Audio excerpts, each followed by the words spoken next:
So good morning mga ka-PJ. Ito, ang oras natin ay alas 10:15 na. At naka ano pa lang tayo, ayun oh. Naka 1,100 pa lang tayo. 6 na booking, ayun oh. Tanghali na kasi tayo nakapag-umpisa. Nakapagsimula tayo, ayun oh, 7:29. Binamano natin 99 pitot. Pangalawa, ano, cancel pa. Cancel by passenger yung pangalawa. Alright, so yun, 6 pa lang tayo. So wala, tanghali na tayo nakapagsimula eh. 7:30 na eh. Nasa bahay talaga, yun talaga mangyari. Di talaga maiwasan yung ano eh, abala eh. Alright, so di bali wala namang problema. Dahil nga magpapagabi tayo ngayon. Kasi bukas coding natin, no? Kahit abutin tayo ng alas 12. Sana nga sisipagin hanggang alas 12. Ito yung biyaheng pangtamad lang talaga mga ka-PJ. No, bansagan nyo na ako na pinaka-tamad na Grab driver. Tamad naman talaga ako eh. Oo, tamad. Kaya lang naman ako sinisipag minsan pag nakikita nyo. Dahil may pangarap.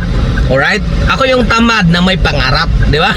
Iba yung tamad lang na walang pangarap. Ako kasi tamad ako talaga. Pero may pangarap ako na gusto ko balang araw eh kahit pa paano umasinso ng konti. At hindi na ganito na isang kahig isang tuka talaga. Yung ano ba, yung bang kahit pa paano may itatabi-tabi man lang, di ba? May madudukot. Yun naman eh. Kaya yun lang ang buhay. Hindi naman kailangan may yumaman. Hindi mo naman madadala sa kabilang mundo. Importante lang may tabi, may padukot ka pagdating na nagkasakit ka na, no? May madudukot ka, pambilin man lang gamot pag nagretiro ka na, di ba? Ang tawag sa biyahe ko, biyaheng tamad lang. Kasi kung masipag tayo, wala tayong absent. Talagang, ano, ngayon marami tayong absent eh. Nagkataon lang kaya mukha tayong masipag kasi may pangarap kasi. Alright? So, ayan, ang oras natin ay alas 10:17 na. At nandito ako ngayon sa, ano, sa Balon Bato. You know, malapit sa Balintawak. At sana makakuha tayo kahit papunta man lang ng Cubao o kaya papuntang Makati para doon na tayo main ng almusal kasama na yung tanghalian dahil ano, magtatanghalian na. Alright, so update ko kayo mamaya ulit mga ka-PJ, no? At dyan lang kayo at huwag kayong mawawala. Alright, let's go! So yan na nga mga ka-PJ. At ito, buti na lang naka-6 man lang tayo. Kanina nga muntikan na naman umiral yung katamaran ng aking kamay. Nakikita ko yung oras 7:30 na eh. Sabi ko doon sa commander ko, mamaya na lang kaya ako ulit bibiyahe mga alas 12 ng gabi. Sabi niya, may naghihintay sa'yo. Yun, no? May naghihintay sa'yo ng mga subscriber sa bawat upload mo sa araw-araw. Oo nga, no? Sabi ko, kailangan ko pala mag-update sa kanila. Daming umaasa sa akin. Laging inaantabayanan yung earnings ko sa araw-araw. Kaya yun, salamat naman talaga. Salamat talaga sa inyo mga ka-PJ. Kung hindi dahil sa inyo, ako, mas maraming busy si Iral yung katamaran ng aking kamay. Kaya ako ay taos puso ang aking magpapasalamat at nanariyan kayo palagi. Nakaantabay sa akin. Kayo ang pinaghuhugutan ko ng lakas. Kahit ako'y nakapapagod na, bakbak kasi may naghihintay ng bawat upload ko sa aking earnings sa pagbibiyahe sa araw-araw, no? Kaya kailangan ko talaga magsipag. Bawal magtamad-tamad. Kasi marami akong nababasa na dahil daw sa akin, ako tuloy ang may kasalanan. Ako yung may dahilan, kaya sila nagsisipag din. Nagsisikap din sa buhay.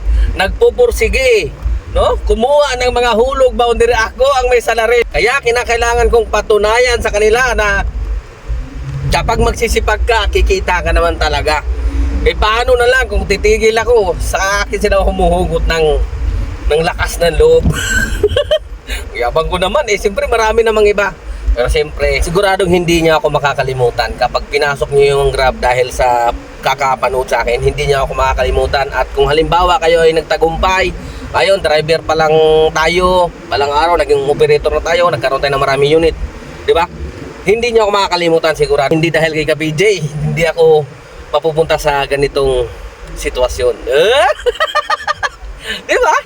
Oo. Kasi dati takot ako talaga. Takot ako mag-grab kasi wala akong experience. Wala akong ganito, ganyan. Hindi ko alam yung pasikot-sikot niyan. Hindi ko alam paano gamitin yung apps. Di ba? Yung mga ganun. Pero ako rin ay sobra rin nagpapasalamat sa inyo. Di ba? Dahil kung hindi dahil sa inyo, hindi rin ako gaganahan masyado magbiyahe, no? Although kailangan ko rin naman talagang ganahan dahil may binubuhay ako ng mga anak may pamilya Pero kumbaga mas nadadagdagan yung aking pagsisipag, di ba? Kasi mayroon na rin akong obligasyon sa inyo sa araw-araw na kailangan kong mag-upload, di ba? Kasi may umaasa. Alam ko naman yung iba dyan, hindi masyadong iniintindi yung topic talaga. Ang iniintindi lang ay inaabangan yung kada earnings ko. Earning lang, hindi alam ko naman yan. Kahit hindi nyo aminin sa akin. Inaabangan nyo yun, ini-scroll nyo lang gano'n yung video. Ini-scroll lang ng gano'n, diretso na kagad sa earnings. Kasi alam naman yung earnings nasa dulo. Kaya ililipat ko na yung earnings, ilalagay ko na sa gitna. Para mahirapan kayong hanapin. Asa na yung earnings? Magkano kaya ang earnings ni Ka-PJ?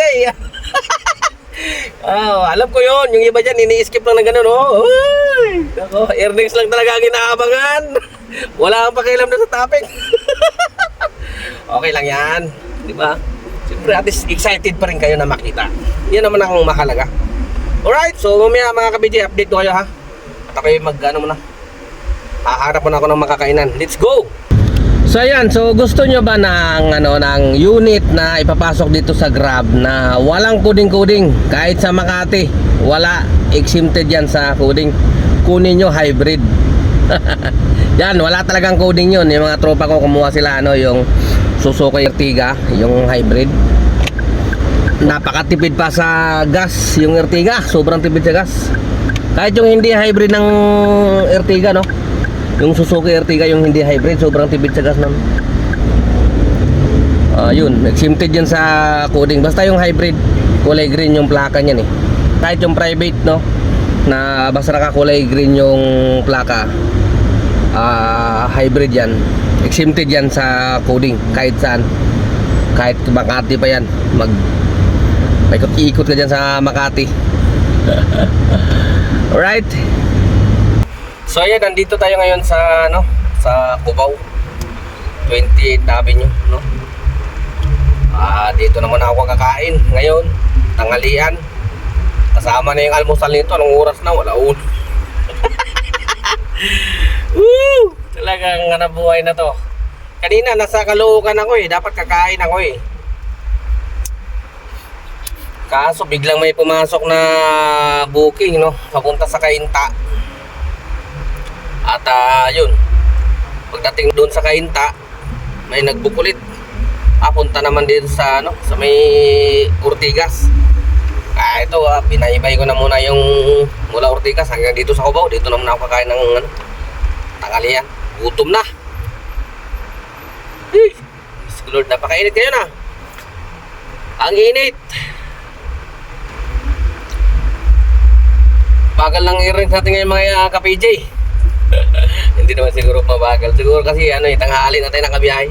Naka 2,000 pa lang tayo. Anong oras na alauna na. Ay, nako.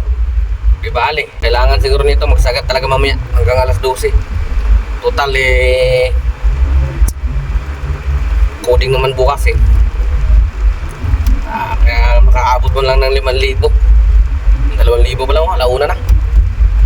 Ganun talaga mangyayari pagkatanghali.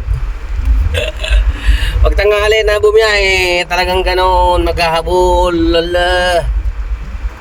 Wala pa yata mapaparadahan. Puno.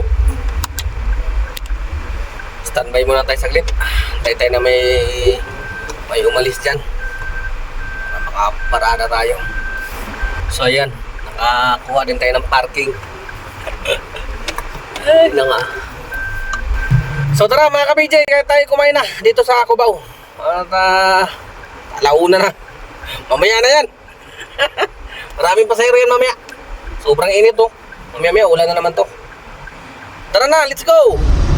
So ayan mga ka-PJ, pumasok na yung ating rebate. Ayun o. Ayun o. 4,831 lang sa akin. Hindi ako umabot ng 5,000. Wala eh, puro absent kayo eh. Puro abala eh. Bawi tayo ngayong buwan mga ka-PJ. Bawi tayo ngayong buwan, okay? So yung mga tinatamad na pwede na umuwi, pwede na magpakangkaang, patagay-tagay na lang.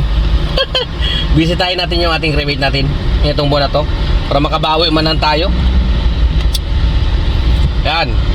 Naka 57 na tayo. 57 na, kailangan makabawi tayo ngayon. Hindi tayo umabot ng 5,000 ngayon eh. Kaya tara, back tayo, back. Huwag mo natin intindihin na may pumasok na rebate na. Back naman tayo, huwag mo natin intindihin yan. Kailangan makabawi. Tara na, let's go na, let's go. Umuwi na yung mga gustong umuwi. May rebate na. Okay. So ayan mga ka-PJ, ang oras natin ay alas 10:49. Ginabi na tayo mga ka-PJ. Naghahabol kasi. Ganun talaga mangyayari kapag naghahabol. Ang earnings natin ay 4,725. Nako, Diyos ko Lord. Hindi man lang tayo umabot sa ating kuta. Wala, naipit tayo sa traffic. Tapos tanghali tayo nakabiyahe. Ano talaga mangyayari. Naka 20 na bookings na tayo. Ayun, pero kaganda naman, nakuha natin yung ating incentive. Ayun nakuha natin yung ating incentive na 400. Ayun, diba? Kaya halos 5,000 na rin naman. Bukod dyan, nakakuha din tayo ng streak. Yung araw-araw natin na streak. Ayun ito. Ayan, 126 streak. Ayun o, diba? So pwede na rin naman.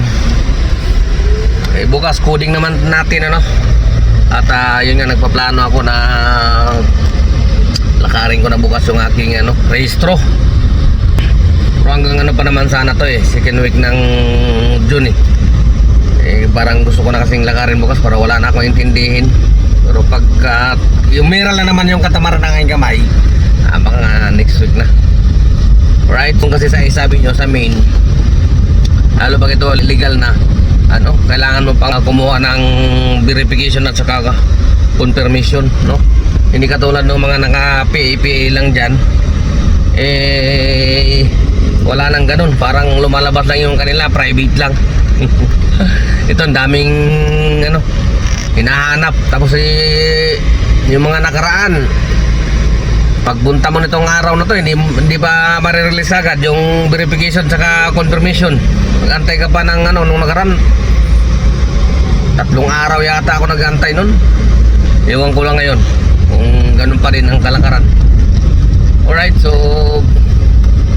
medyo pagod na rin ako mga ka-PJ. Siguro ako yung pansamantalang magpapaalam na muna. Kayo na muna ang bahala ulit sa ating mga pasahero. At ako focus na ako sa pagmamaneho pa uwi. Nandito na ako sa Malabon, Focus na muna ako sa pagmamaneho para mabilis na makauwi na. Dahil pag ako nagising bukas ng maaga, talagang ko na to. Diretso ako ng LTO bukas sa Ace Avenue.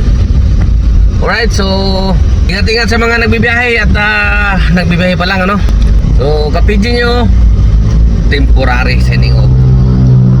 Adios sa inyo lahat. Siguro, umira lang naman ang katamaran ng aking kamay. Gumalaw. Pero